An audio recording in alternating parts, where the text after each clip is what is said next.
Hey guys, Zim Shout here, and today I'm with my friend Fiona, and we are gonna be reading chapter 4 of the Septiplier book, which is called The Club, by the way. And then she's gonna read Jack's part, just FYI. Chapter 4, go. What you ladies? Fiona, read. I was shocked, scared, confused, and happy. Mark was gorgeous? Man, I just met. Who I don't even know. But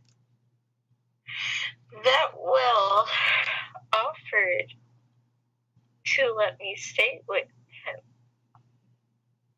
Can I trust him? Will he hurt me? I guess.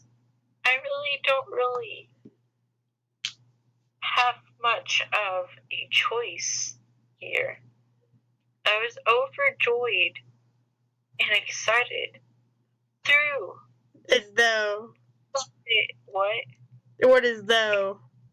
Though, don't get me wrong. I smiled at him.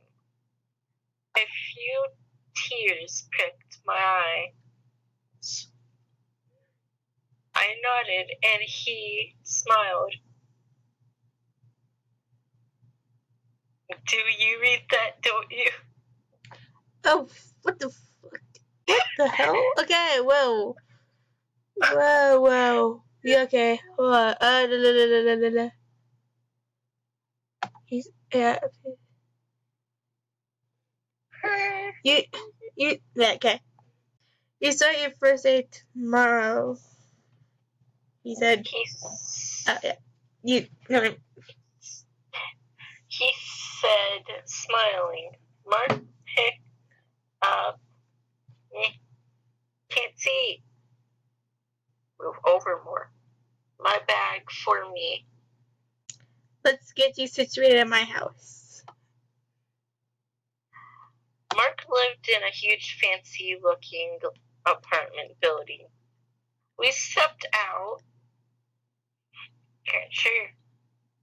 of Mark's car and walked into the building. After Mark talked to the person at the front desk for a while, we headed to the elevator. We stepped inside.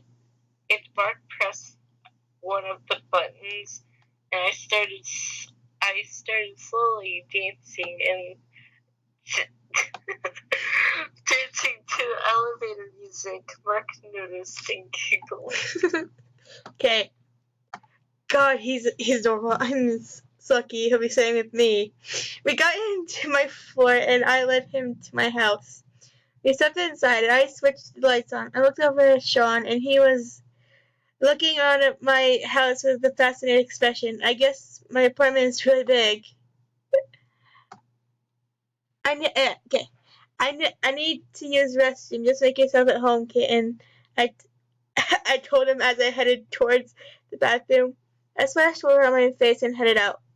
I saw Sean was about to drink from a glass of water. Do you like it here? I asked. I must have scared Sean because he jumped and dropped the glass. It shattered on the floor and the water went everywhere. Oh my god, I'm so sorry. Sean yelled with the scared expression. He got down to clean it up. Be careful, don't cut yourself, I exclaimed as I pulled his hand away. He pulled his hand away and jumped back. He put his hands over his head as if I was gonna hit him.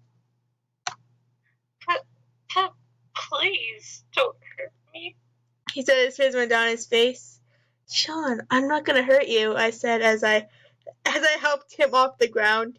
He looked tired, so I decided to take him to the guest room. He was shaking in my arms. I rubbed it over his back with comforting things. I walked into the room and laid Sean on the bed. I put the blanket over him and left him to rest. Why did he think I would hurt him? Did someone else hurt him? I have got to find out what's happening. need to read the huge part. Let me read it. Okay. Sorry for the long wait. I've been sick. Hope you enjoy love, you guys. Then let's go to chapter 5. Okay.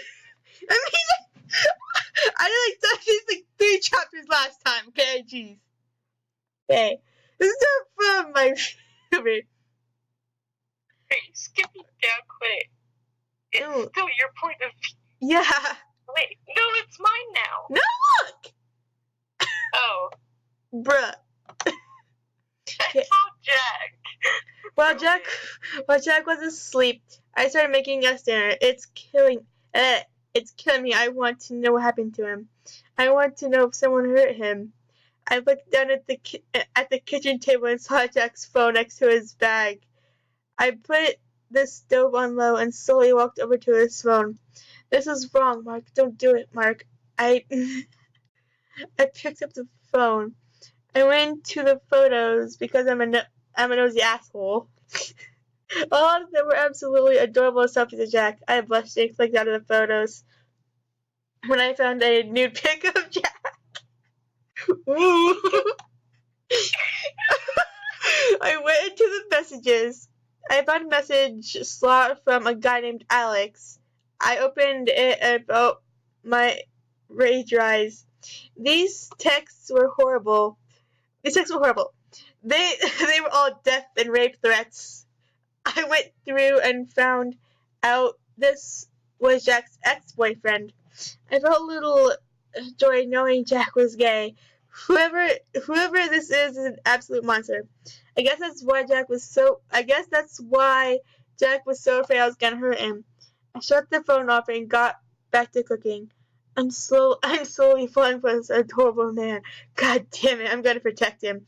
Note to self, if I ever meet Alex, I'll gut him like a fish. I finished dinner at the table. I made salmon and fries. I heard slow footsteps coming from the hall. I saw Jack walk into the dining room table. Dining room. Whoops. Morning, kitten. I said with a warm smile. He blushed and smiled. Where did I? Good morning, Mark. I pulled out his chair for him. I set a plate of food down in front of him after he sat down. Thank you. He said as he dug in. I chuckled and began to eat. After we finished dinner, I washed the dishes.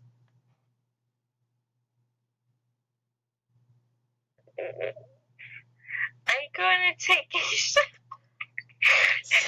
said Jack as he wiped his mouth with a napkin. As I was putting away the leftovers, a strange image popped in my head. Jack's eyes are so beautiful. Like they're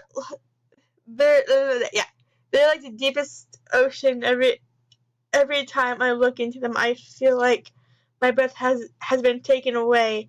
I just can't get this Irish kid out of my head. I heard bare footsteps behind me. I turned around and Sean only wearing a towel. He was using another one to dry his wet hair. Sorry. Forget my. I think it's because he forgot, but it's okay. Forgot my bag. He said, grabbing his bag and walking back into the bathroom. I began to feel very tight after everything was clean. I got into my pajamas and went to sleep. Dun, dun, dun. Do you think we should go on to the next one or leave it here? Yes, go on. Next one? Okay. This is so funny. Sixth nightmare. So for my POV, yay! I was lying down in my room, and I was lying down in my room. Saying I couldn't sleep because I couldn't get Jack out of my head. He was perfect. He was perfect in every way. I decided to play on my laptop. Nobody knew this, but I'm a big anime fan. Yep. I was watching episode 12 of Tokyo Ghoul where I left off. I had my eyes glued to the screen until the corner of my eye I saw the door open. I took off my headphones and pointed my direction to the door. Jack walked in sniffling. He was wearing a baggy hoodie and sweatpants. I turned on my lamp.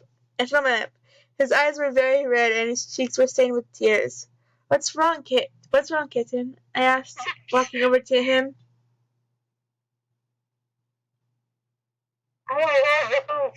I can't see. Right here. Yeah, I can't see. It wasn't clear. I had a night. He said softly. I nodded and pulled him into a hug. He softly sobbed into my shoulder as I rubbed his back trying to calm him down. You can sleep in here if you like, I told him. He smiled weakly and nodded. We both crawled into my large bed. I don't think I'll wait. Oh, wait, that's you. Right here. I don't think I'll be able to go back to. I don't see them. Sleep. He said. I turned on my TV and went on Netflix. Look, you again. What took you go? He said, excited. You like that show? I asked.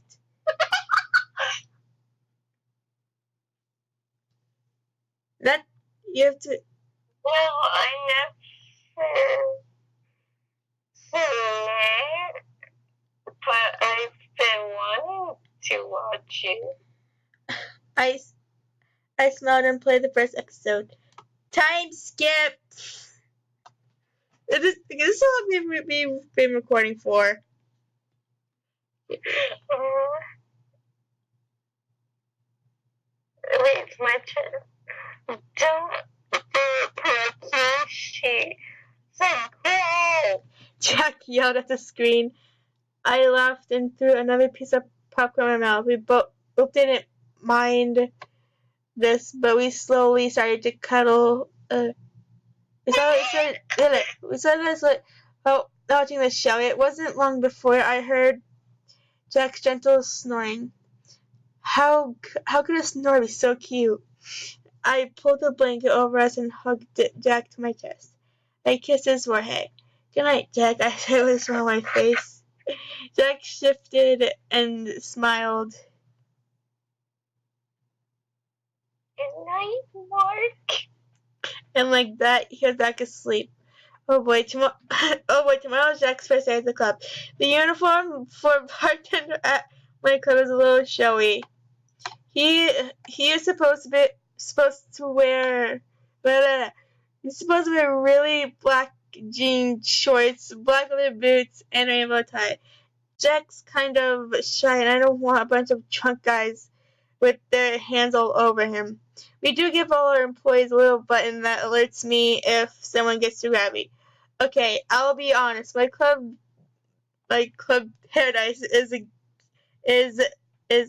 gay male strip club. but that's fine. Our dancers are well paid and treated with respect. Something like stripping in front of drunk guys definitely isn't for Jack.